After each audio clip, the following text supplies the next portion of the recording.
Hi, grown folks. Donna Smith again with the weekend version of the Grown Folk Talk Donna Smith show. Let's talk about a relationship topic once again regarding a couple that is very, very uniquely connected. I mean, in so many ways. However, when it comes time to communication, say like one person has a concern or an issue with the other. Now, there's one who will openly listen and who will try to weigh and sway with things and work it out.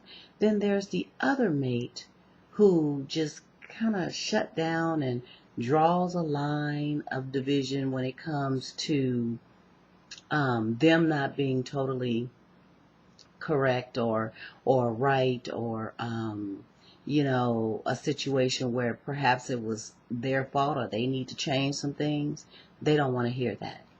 So they only do a little bit of that selective hearing. They hear what they want, they tune out what they don't want to hear, and then they shut down from you. So here you are frustrated because you're trying to get your point.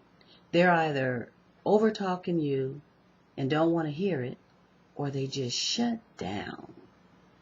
You find yourself, asking, do you hear me? Do you hear what I'm saying? Do you understand what I'm saying? And they, yeah, you're right. Yeah, you're right. I mean, really?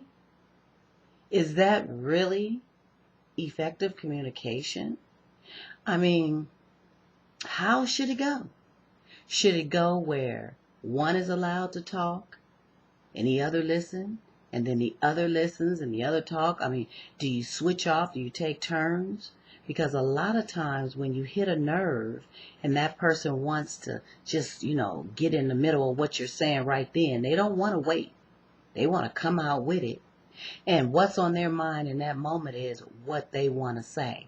So you're rambling on, and they see your lips moving, but they're not hearing a word you're saying because they want to hurry up and jump in and talk about what you just said that they didn't agree with. So what is some suggestions? What are some things that would work in a positive way to help both parties involved get their point across and the other to be open and honestly listening? Because sometimes we can miss so much by not listening to the expressions and the feelings of another. Because we're all different. And what moves and floats you may not move and float me or affect me in the same way. So we have to come to a medium of really respecting and appreciating where the other person is coming from. Now, you may not particularly always agree on what they're saying, and that's perfectly okay. We don't always agree. But how do you learn to disagree agreeably? You know what I'm saying?